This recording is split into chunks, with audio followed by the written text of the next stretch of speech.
Hello, everybody. Welcome back. This is now lesson 4 of the discipleship curriculum, and it is called There is Only One God. Depending on where you're coming from, this may or may not seem self evident to you. Maybe you grew up your whole life and everyone around you just said, "Oh, of course, there's only one God." But I don't think we should be quick to make that assumption that it's so self-evident to everyone around us.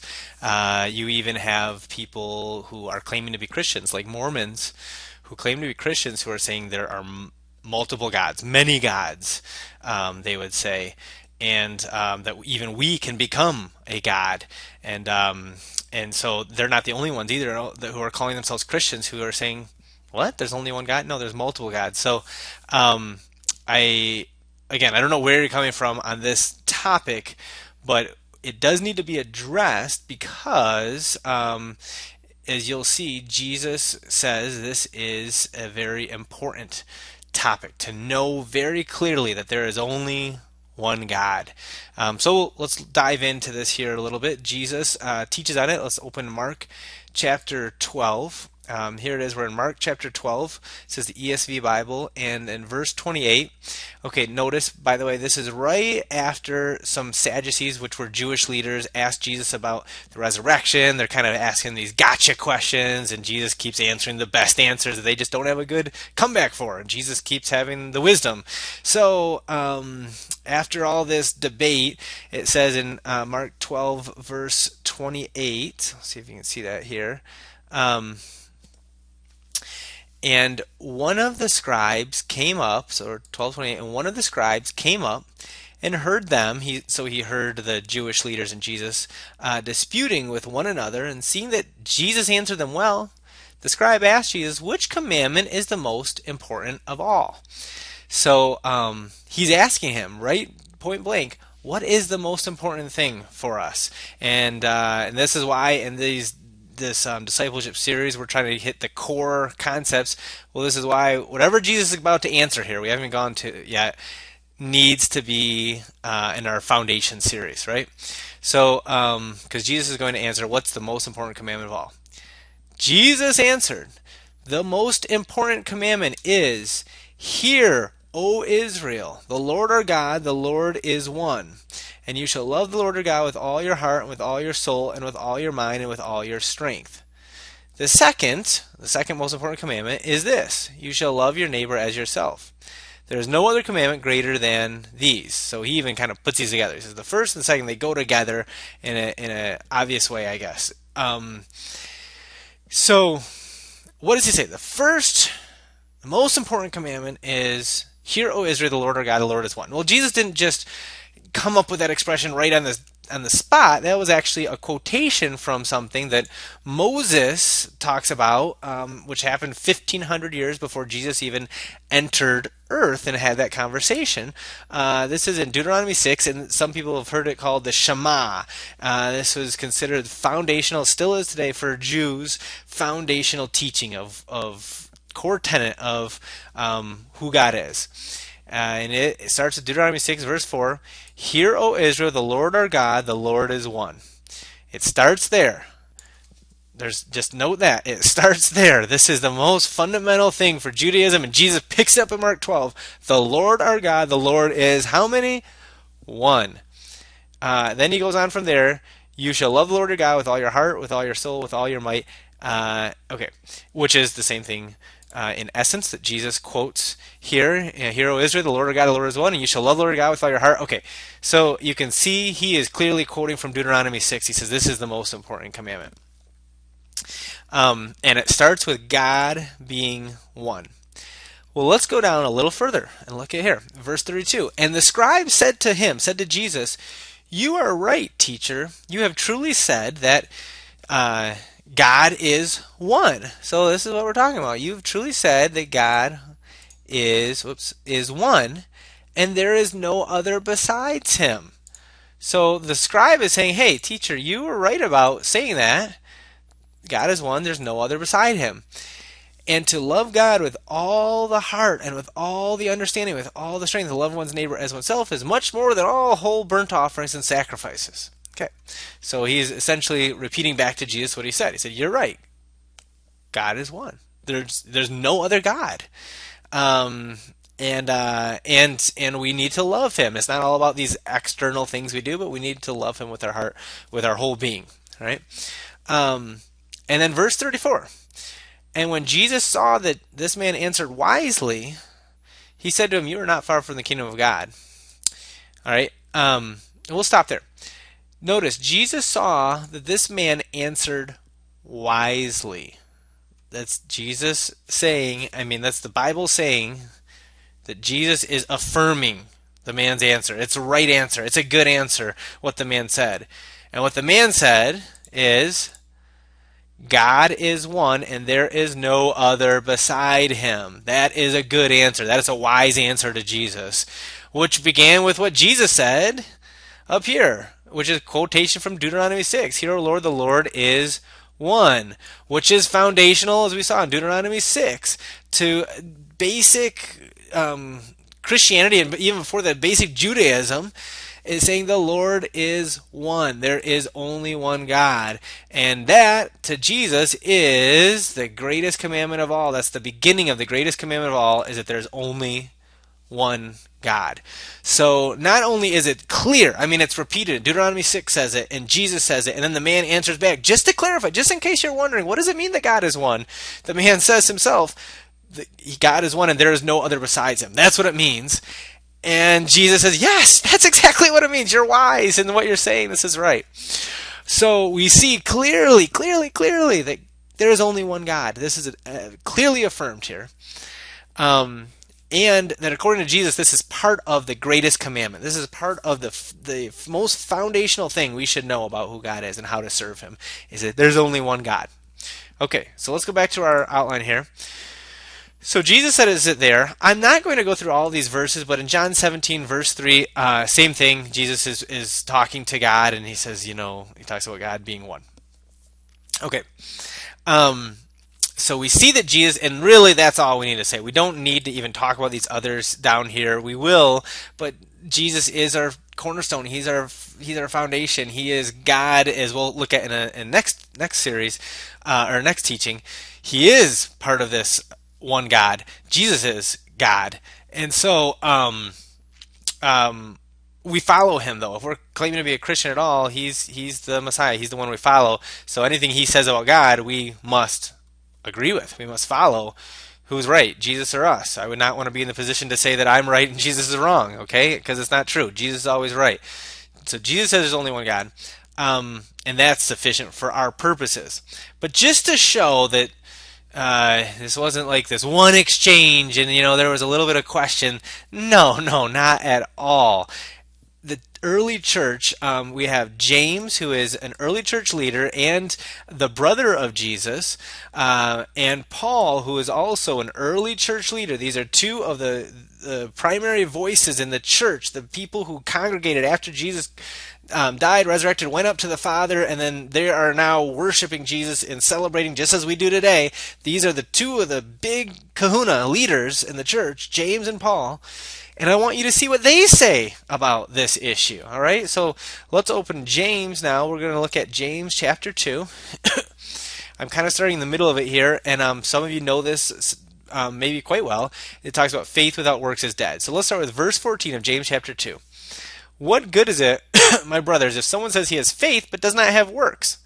Can that faith save him? So essentially, if someone claims that, I'm great with God, I believe God, but they're not showing anything, James says, watch out for those people. If a brother or sister is poorly clothed and lacking in daily food, and one of you says to them, go in peace, be warmed and filled, without giving them the things needed for the body, what good is that? So also faith by itself, if it does not have works, is dead. So essentially it's saying, okay, if someone comes to your doorstep and you say, I really want you to be well clothed, but you don't give them anything to be clothed, it shows that you really were lying in your words. You don't really want them to be well clothed, or you do something about it. And he said the same thing. If you say, I really believe in God, but there's no matching life, we'll talk about that in later episodes too, but the life doesn't match, you're a liar on some level. There's a hypocrisy at some level. Excuse me. But someone will say, you have faith and I have works. Show me your faith apart from your works and I will show you my faith by my works. Okay, so it's saying some are trying to say you either have works or you have faith, and James is saying that's ridiculous. You have to have any true works, you need to have faith. In fact, your works will show what kind of faith you have. Okay, so that's the main tenet of what James is after here. But then in verse 19, look at this. This is what we're talking about. You believe that God is one. You do well. Even the demons believe and shudder.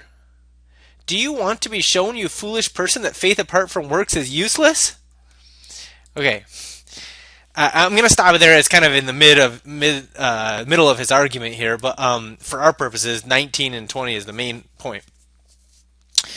He says some people are going around and they say we have faith, we're good with God because we have this great faith, but there was no life change, there's no heart change, and James is saying you should be concerned. So he says yes, you need to have faith. Okay, James is very clear. He's like, I'm not saying you can just do works without having faith. You have to believe core things about God. But just believing those and saying you believe those is not enough. You have to. There should be works that follow. Does that make sense? You have faith and works should go together. So, but James is not saying. So some people are saying I can have faith without works. James is saying no. You need faith and works. But James is not saying you can have works without faith. No, you need faith. All right. So then James gets, you get an insight from James, who God is speaking through, to say, what are the things you must believe? What are core things you need to believe about God to have faith that justifies you before God? And so what is one of those very core things? Look at this, verse 19. You believe that God is one. That was a core thing to James that you must believe. That's what everyone around him were saying. Well, of course, we know God is one. God is one. God is one. We get it. They weren't showing works, and that was what James is a problem with. But he's saying this is a core thing. You need to believe God is one. In fact, he says it. You believe that God is one, you do well. Do you notice that there? James is saying this is right. This is good. You need to believe that. But then he goes on to say this really interesting statement. Even the demons believe and shudder. In verse 19, even demons know this. He's saying it's so foundational. It's such a clear thing about who God is, that he's one, that even demons know this. And they're get scared by him. But his argument is, demons aren't good with God, though. Demons aren't doing the works of God. So just saying you believe it is not enough. There should be an action also, okay? I don't want to get too distracted on the works part. Again, we'll talk about that in a later lesson. But for my purpose, I just want to zero in on that verse 19. You believe that God is one. You do well. Even the demons believe. It's that foundational. Okay. So back to our thing here. So Jesus clearly says this is foundational. Quoting from Deuteronomy 6, which was a foundation for Israel, he says there's only one God. James also says this is so foundational that just believing it is not enough. All right? Even demons believe that there's only one God. And then Paul, who's an early church leader, he says it in many places. I'm only going to read 1 Corinthians 8, but he also says it in Galatians 3, verse 20, where you'll find his argument actually hinges on there being only one God. He's like, there's not multiple, but one God, and that's how my argument is going to work here. Okay, so, but I want to show 1 Corinthians 8, verses 4 through 8, from Paul's letter to the Corinthians. So now we're in chapter 8, and I want to show you here, starting with verse 4. Therefore, as to the eating of food offered to idols, we know that an idol has no real existence, and that there is no God but one. For although there may be so-called gods in heaven or on earth, as indeed there are many gods, in quotes, and many lords, in quotes, yet for us there is one God, the Father, from whom are all things and from whom we exist, and one Lord, Jesus Christ, through whom are all things and through whom we exist. Okay. So Paul is saying, listen, some people will eat certain things they're celebrating an idol over here. They made a image of a God that doesn't really exist. And Paul says, I know that God that idol is not a true God. You should know that idol is not a true God. We together should know that idol is not a true God. Why? Because there is no God but one. There is only one God. And he even goes on to explain what this means. For although there may be so-called gods in heaven or on earth, as indeed there are many gods and many lords, so he says, yeah, some may be calling themselves gods or having that title gods, um, and some of this may be confusing sometimes. If you read the Old Testament, there's some passages that talk about other gods, but it's in a almost a condescending tone. Sometimes it's not. It's basically it's putting the air quotes around it. It says, yeah, there's these gods over here, but they do nothing compared to the only true God. Is the essence of what it says in the Old Testament. And Paul's making that same point here. He says there's only one God, though some people might call themselves gods, or there might be so-called gods over here. There's only one true God. We know that. God with a capital G. There's only one. All right, and then he goes on to who Jesus is. We're actually going to get into that next teaching. I won't go there now, but you'll notice all this to say, Jesus teaches it from somewhere, Deuteronomy 6, where Moses and in the revelation God gave to Moses taught it first. So Moses started at Deuteronomy 6. Jesus quotes it in Mark 12 and says this is a foundational, this is a part of the greatest commandment is that there's only one God. James, who is Jesus' brother and an early church leader, says it is so foundational, even demons believe it. And then Paul shows it in multiple places, and that was one that there is really only one God. And so I hope you can see through this that this is a strong point to say there is only one God, and it is fundamental and foundational. It's really, I mean, really, it's assumed in the audience. The Jews were very fiercely monotheistic. Even extra biblical sources show just how with the Romans and how they dealt with the Jews at that time, that they had to deal even differently with the Jews because they were so fiercely monotheistic. The monotheistic meaning mono meaning one, theist meaning God, theos God. So monotheistic means one God, and that's what the Jews strongly held to.